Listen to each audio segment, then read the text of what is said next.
नमस्कार। स्वागत है एक बार फिर आपका आपके अपने यूट्यूब चैनल एस्ट्रो बांका जी में।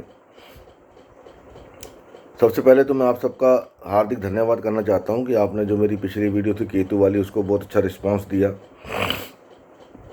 आपने समझने का कोशिश किया उसमें कि कहां पर मैंने क्या बताने की कोशिश किया। आपने अपने कुछ लोगों के मेरे को मैसेज भी आए, मतलब उसमें रिप्लाई भी आए हैं कि हमारा यहाँ पर है तो हमारा वहाँ पर है। साथ में उन्होंने कम्बिनेशन दिए कि मेरा प्लैनेट इसके साथ बैठा है, केतु इसके साथ बैठा है। तो लेकिन इसमें क्या होता है कि जब कोई भी मैं आपको वीडियो बना के डालता हूँ तो उसमें ना बाकी एस्पेक्ट भी देखने पड़ते हैं। केतु को कौन देख रहा है तो उसका फ्लेवर भी साथ में उसके अंदर आएगा। जैसे आप किसी घर में किराए पर रहते हैं तो आपको उसके रूल रेगुलेशन मांगने पड़ते हैं, जैसा वह बोलता है वैसा करना पड़ता है। तो थोड़ा सा स्वाभाविक है कि जो प्लैनेट उसको देख रहा है, जिसके घर में वो बैठा है, उसका फ्लेवर उसमें आएगा। तो आज का जो वीडियो है ये उसका पार्ट 2 बनाने जा रहा हूँ, जिसमें इसको हम और स्पेसिफिक करेंगे और थोड़ा क्लोज जाएंगे कि कहाँ पर हमको वो प्यास रहती है। उसके पहले दो तीन कमेंट्स से जो मैंने पढ़े हैं। तो एक भाई साहब का कमेंट था कि केतु तो डिटैचमेंट शो करता है और आप बता रहे हो प्यास है। तो मेरी इनसे दरख्वास्त है कि पहले वीडियो को समझने का प्रयास करें। डिटैचमेंट उनसे होती है जिससे आपकी अटैचमेंट होती है। जो आपसे अटैच ही नहीं है तो उसको आप डिटैच कैसे करोगे। आप बाज़ार में जाते हो तो 100 लोग हैं जो आपको नहीं जानते, हज़ारों लोग हैं, तो आप उनसे डिटैच नहीं हो सकते ना, क्योंकि आपकी उनके साथ अटैचमेंट है ही नहीं। तो डिटैच कैसे होंगे। डिटैचमेंट उनसे होगी जो जिनसे आप अटैच्ड हो, लाइक आपकी फैमिली, आपके बच्चे, परिवार, आपका जॉब, प्रोफेशन, उनसे। तो ये उनके सवाल का जवाब था। एक सवाल और था, उन्होंने बताया था कि उन्होंने मेरे को भी राहु जो है वो केतु का रोल अदा करता है और जो केतु है वो राहु का रोल अदा करता है। मतलब जो फेस है, ऊपर का हिस्सा है वो केतु है, जो नीचे का हिस्सा है वो राहु है। तो इसके लिए मैं एक बार लाइव आऊँगा यूट्यूब के ऊपर 1-2 दिन में, तो उसमें इस बात की डिस्कस करेंगे कि वो सही है या गलत है, क्या सही है क्या गलत है। तो आज का जो हमारा विषय है वो विषय ये है कि केतु पार्ट 2 जो मैं बनाने जा रहा हूँ, इसमें आप और स्पेसिफिक इसको कैसे देख सकते हो, उसके मैं 3-4 वीडियो बनाऊंगा आपको। तो 3-4 वीडियो में आपको पार्ट 4 तक शायद जाएगा, तो उसमें आपको पता लगेगा धीरे धीरे, क्योंकि एक बार सब बता दूंगा तो आप कंफ्यूज हो जाओगे। तो उसको स्टेप बाय स्टेप हम करेंगे।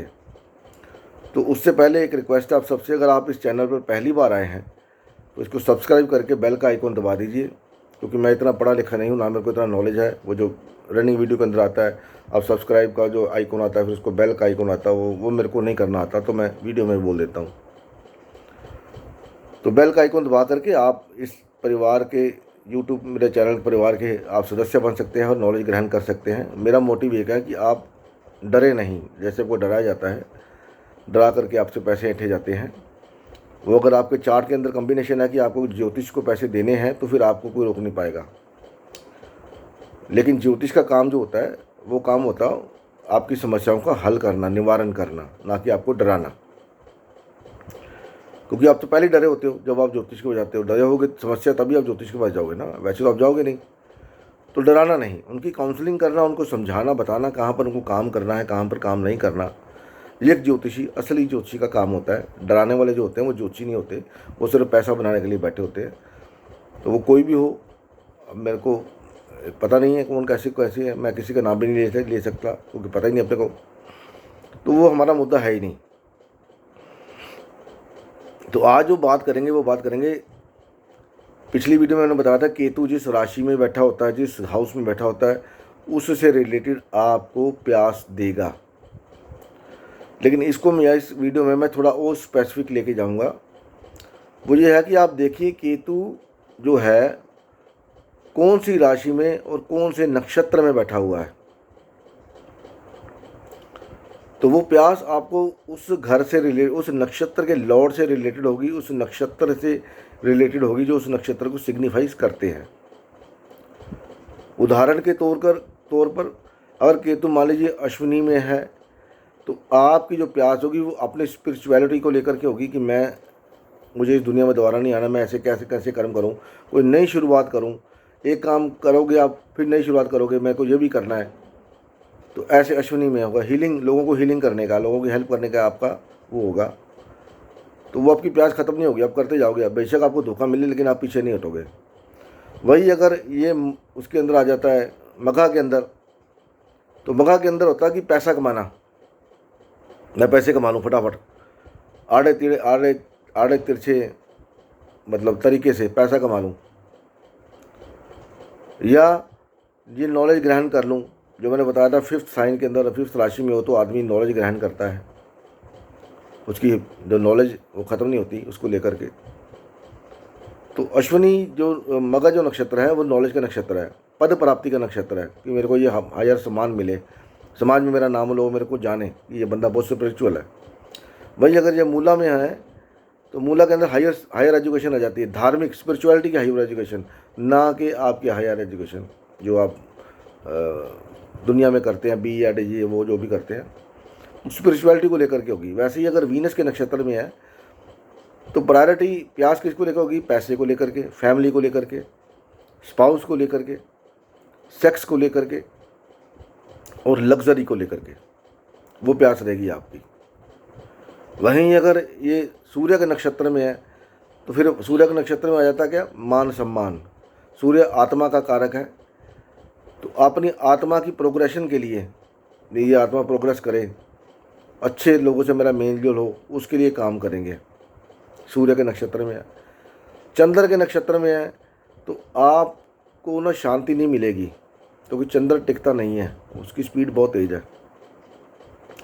फिर चंद्रमा क्या है, मन का कारक है, पैसे का कारक है, लिक्विड मनी का कारक है, आपकी मदर का कारक है, जो गाड़ियाँ होती हैं उनका कारक है, ट्रैवल का कारक है। आपका ट्रैवल जो आप करते हो, तो मैं ये भी यहाँ भी घूमाऊँ, मैं वहाँ भी घूमाऊँ, मेरे को इधर भी जाना है उधर भी जाना है, तो ये सब रहेगा।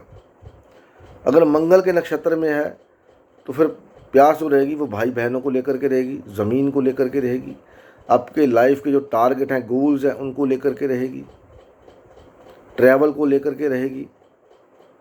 ठीक है ना, तो ऐसे आप इसको देख सकते हैं।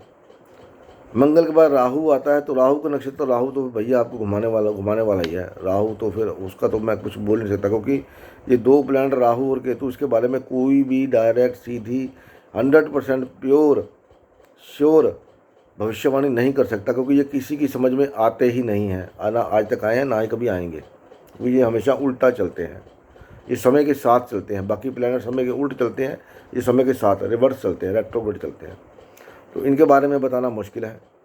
गुरु के बारे में है तो विजडम रहेगा, विजडम प्रायोरिटी रहेगी, लोगों को बसाना, नई जगह पे लेके जाना, नया काम कुछ ना कुछ नया शुरू करना, हायर नॉलेज, स्पिरिचुअलिटी की नॉलेज, गुरु बनना, मैं गुरु बन जाऊं, लोग मेरे काफ़ी सारे फॉलोअर्स हों, अनुयायी हों, तो ये रहेगी। शनि के नक्षत्र में है तो काम, आपका जो काम है उसमें आपका मन नहीं लगेगा, क्योंकि आपको वहाँ पर सेटिस्फेक्शन मिलती नहीं है। आप काम करते हो मन से, ठीक है ना, लेकिन आपको उसका क्रेडिट नहीं मिलता, तो इसलिए आपको उसको छोड़ करके आप दूसरी जगह चले जाते हो जहाँ पर शायद आपको क्रेडिट मिले, लेकिन क्रेडिट मिलता नहीं है ऐसे लोगों को, तो इसलिए इनकी लाइफ परेशान रहती है काम को लेकर के। बुध के नक्षत्र में है तो बुध फिर भैया बिजनेस है, नॉलेज है, आपका जो सबकॉन्शियस माइंड है वो है, उसके लिए आप काम करोगे, उसकी प्यास नहीं बुझेगी, ट्रैवल की प्यास, लोगों से बातचीत करने की प्यास नहीं बुझेगी, किसी के साथ आपको जब भी ट्रैवल करना कोई ना कोई मेरे को साथ चाहिए उसकी प्यास रहेगी, आपको डर लगेगा। तो बुध के जितने भी सिग्निफिकेशंस है, बिजनेस है, अकाउंटिंग है, स्टडी है, ये सब इनकी प्यास आपको रहेगी अगर बुध के नक्षत्र में अश्लेषा में है, उसमें ज्येष्ठा में है या रेवती में है। तो ये घर अलग अलग पड़ जाते हैं, तो उस घर को लेकर जिस नक्षत्र में आपका केतु बैठा हुआ है उसको लेकर के आपको प्यास रहेगी। तो ये मैंने बताने का प्रयास किया है, तो इसको आप देखें अपने चार्ट के अंदर और मेरे को कमेंट बॉक्स में बताएं कि आपको ऐसा कुछ है या नहीं है। तो इसमें अगर कोई और प्लैनेट साथ बैठा है उसी नक्षत्र में तो उसका भी फ्लेवर साथ में आएगा। तो ये मेरे को आपने बताना है, क्योंकि मेरे को आपके चार्ट्स के कम्बिनेशन नहीं पता, आपको पता है आपकी लाइफ में क्या हो रहा है, मैं सिर्फ आपको बता सकता हूँ यहाँ पर ऐसे हो सकता है, उसको कन्फर्म करना